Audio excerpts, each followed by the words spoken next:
This game is secretly a masterpiece. In the beginning, it looks just like any other Scratch project, but the more you play, the more you realize that there's much more than what first meets the eye. But wait, let me explain. There's a lot of people on Scratch who claim to be my biggest fan, but I don't really believe all of them. So to find out who my real biggest fans are, I knew I had to make a test. That's why in this video, over the next 5 days, I'm gonna be making a Scratch game that looks bad and seeing who actually plays it to find my biggest fan.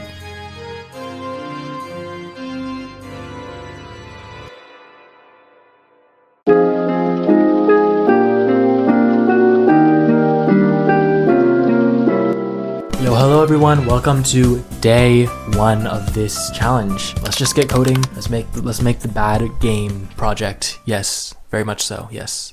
I started off this day by creating the project and naming it Epic Game because this was going to be an epic game. I also thought that this low effort name would make the game look even worse and even more boring to random unsuspecting scratchers. But we had no code so far, so I decided that it was time to start adding in a movement script. I made some really simple code that wasn't very smooth so that everyone would think that this game sucks. Although we had very little added to our game, it was already starting to look bad, which was great. The next thing that I did was add in a backdrop. I chose a default Scratch one to make it look low effort, and I think that this helps sell the illusion quite well. But now, to make this look like a real game, I decided that I should add in some dangers that can kill you. So I created a new sprite for that and drew up some red spots that the player would have to avoid. However, we also had another problem. When you made it to the end of the level, there was no way to move on. So I decided to code in a feature that made the level switch when you made it all the way to the right side. And now that we had both dangers and the functionality to go to new levels, I created 8 total levels with these few simple features and called it a day. 8 levels is a pretty big amount, but I really wanted to confuse a lot of people and make them think that this was everything that this Scratch project had to offer. But that couldn't be farther from the truth. And you'll see just how much this game changes over the next 4 days of this video. By the way, for every subscriber that I'm getting on this video, I'm gonna be doing one jumping jack. So help me get some exercise and click the subscribe button. Subscribing is also just a great way to support the channel. So if you like what I'm doing, consider subscribing.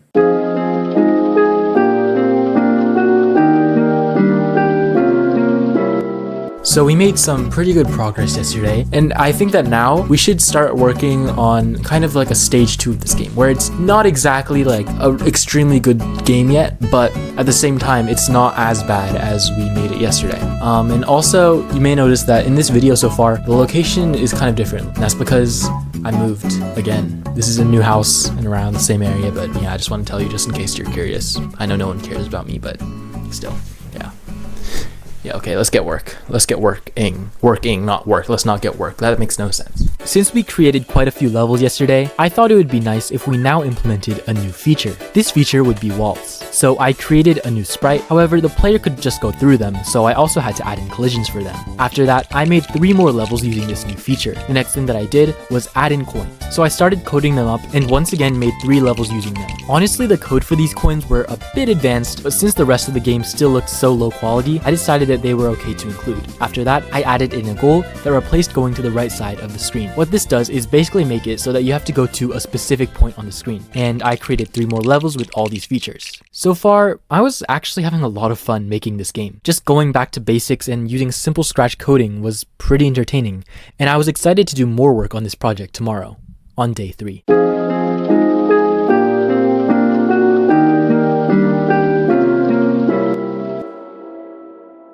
Whoa!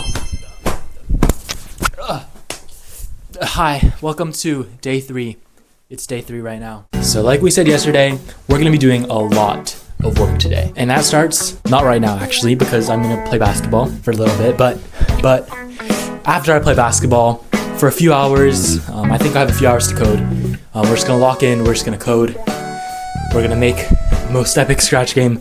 Sorry, I'm out of breath from jumping. I actually recorded that jump transition thing 3 times. It's very, it's like, you know what if I do a jump out? Like since I jumped in for the transition, I can just jump out. That'd actually be cool. So let me try that.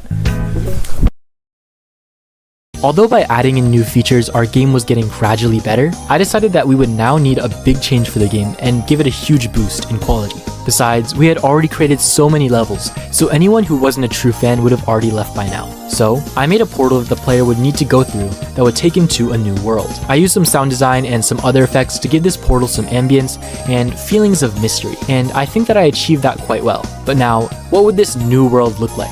I started by adding in a background for it. I designed some green grass, and I think it looks quite cool.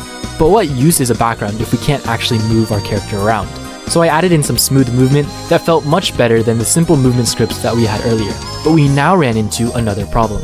This cat. Let's just say that he doesn't look the best. So I would need to use some better Scratch Cat art. Thankfully, Gravepatch has created a Scratch walking animation in the past, so we could just borrow that and boom, we now have a cool Scratch Cat. I also added in the animation code so that the cat would actually look like he was walking. But when playing through the game, I felt that just having the world suddenly change would be a bit confusing for the player. So I decided that I should add in some dialogue so that we could have an explanation as to what is happening. I created a simple box and added the player's face to show that it was the player who was talking. However, I noticed that at sometimes the dialogue could block important parts of the screen, so I changed the opacity of the box whenever the player came into contact with it, and that solved our problem for the most part. But now it was time to add in some actually interesting things to this game. I decided we would start by making some spikes. I decided to give them some shadows to give them kind of a 3D effect, and they now look really good, I can't even lie. But this raised a new problem because adding a shadow to one thing means that we have to add in a shadow to everything else. So I started adding a shadow to the player. This was pretty simple to do and helped sell the illusion even better. And while we were at it, I also added some shadows to the coins. Alright, it's the end of the day, it's like 11 o'clock. I was actually planning to do more on the game. I was planning to add more things, but my screen time ran out, so that's all we can do for today. I think I'll wake up pretty early tomorrow, and maybe if we wake up early tomorrow, we'll have more time. But yeah, that's pretty much it. See you guys tomorrow.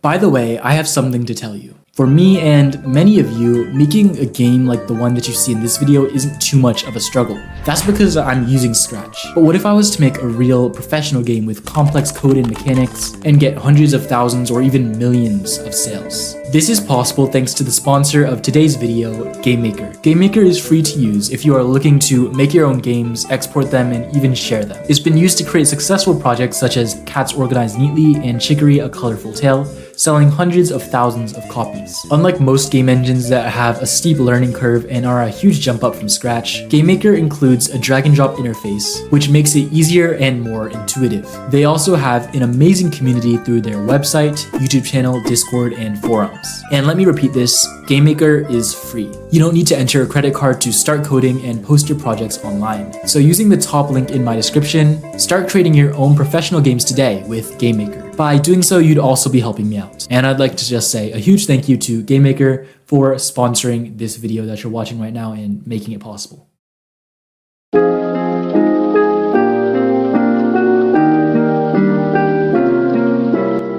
I started this day off by adding walls to our game. I had to completely recreate them because the old collision code we had only worked for the basic movement script, and we now had smooth movement. This didn't take too long, and I was pretty happy with how it came out. The next thing that I did was add in some dialogue for the rest of the game and planned out basically everything that would happen. However, I want to keep this a secret for now, so I'm not going to tell you about anything that they contain, because some of this stuff is actually crazy. Hello everyone, welcome to the end of the day. It's not actually the end of the day, but I mean, it's like midnight right now, and I need to code. I'm just gonna code a little bit. I'm sorry, I was kind of busy today, so I lost like the entire day, but we're gonna have to make up with it by kind of staying up late tonight. So we'll just do some late night coding, and hopefully we can get a lot of work done. I continued my coding by designing some levels until you were faced with this pair NPC guy that you could talk to. You basically just had a conversation with him, telling him that you need to go home, and then the NPC tells you that he saw a blue portal similar to the one that you went through earlier and took you to this world in the first place. After I added this, I created more levels until we finally made it to the portal. This portal wouldn't lead us back home, and would instead lead us to another world. But before I tell you what this world is going to be, I first needed to fix the dialogue with the pair from earlier. I realized it looked really awkward and unprofessional, so I made it so that you would only talk to the pair when you were close to him, and that when you were talking, the screen turned partially black to show that you were having a conversation. This fixed our problem and made things feel a whole lot better, so I was glad that I took the time to make this change. But okay, you are probably curious about what this next world is going to be. generic platformer world. I thought this would be a funny world to add because of the sheer amount of Scratch generic platformers there are, and I've probably made about half of them if we're being totally honest. But anyways, for the player art of this world, I imported some old art that I had made for a Scratch cube in one of my other games and decided to just use that. He looks kinda scary, but how else am I supposed to make a cat turn into a cube? The next thing that I added was some platformer physics. These were basically the same platforming strips that I always use that have pixel collisions and are so cool and beautiful and awesome and Mr. Beast. Anyways, after doing this, I added in some of the dialogue for this world. However, since this was a completely new world, I changed up the way the text bubble looked just for a tiny bit of detail. I also added in the void because the two other worlds that we were in didn't have that. And let's be real, it's not a platformer without the void. I also used spikes again and basically kept the same art. The next thing that I did was use these features to make some levels. And after doing that for some time, I called it quits for the day.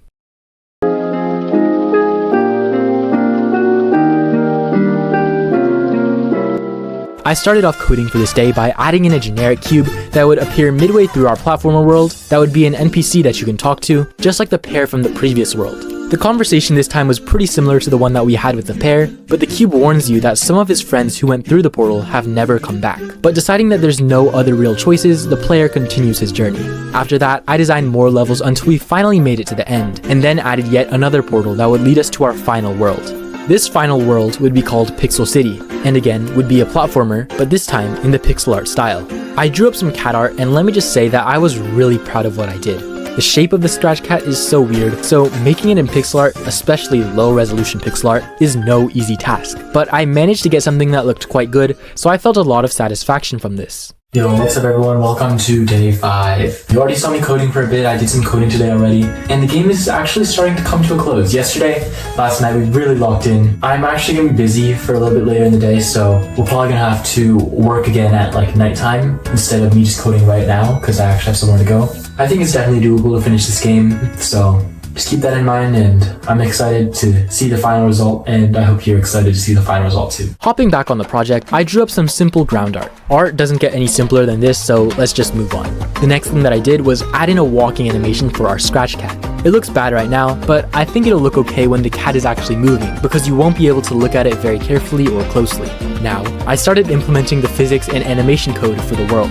The physics were basically the same as the generic platformer world, and just like I had suspected for the animation, it didn't look half bad now that we were moving. But since this world was supposed to be a pixel city, and there was no city, I added some buildings to the background to spice up the graphics a bit. And even though this was a really tiny change, it made a huge difference for the overall vibe and feel of the game.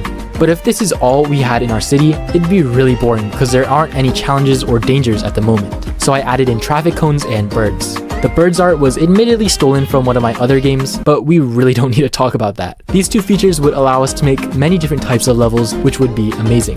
The next thing that I did was change the text dialogue. I tried my best to make it fit the pixel art style, and I think I did okay. But now, all that we really had left was some level design. So I designed various different levels and challenges until you made it to the final portal. I coded it so that when you go through this portal, it brings you home and to the end screen of the game. Now our game was basically finished, which was amazing. So I just added in some tiny modifications such as sound design, and that concluded Epic Game. But before I show you the reactions from Scratchers when they see this game, I want to show you the actual full game itself.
Okay, hello guys. So, the 5 days that you just watched ended like probably like 2 weeks ago. So I just had this game sitting around. I also added this to the end screen. So I'm gonna tell people to comment true fan. So basically we can just tell if someone's a true fan if they comment true fan. So I'm actually really curious to see what people will think of this.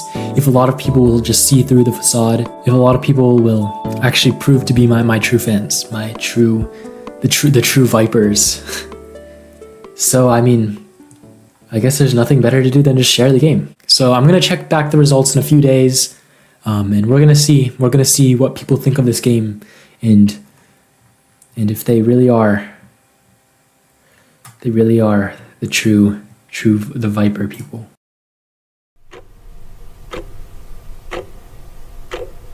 Hello everyone, it's been like a week since we shared the project. I've checked out a little bit of some of the reactions that Scratchers have been having, and let me just say I am quite surprised. I am actually quite surprised. Let's just check out the project actually,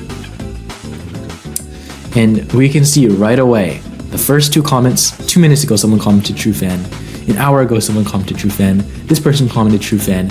This person commented true fan. This person commented true fan. True fan. True fan. True fan, true fan, true fan, true fan, true fan, true fan, true fan, true fan, true fan, true fan, true fan, true fan. I was actually shocked when I first saw like so many comments of people like actually making it to the ending.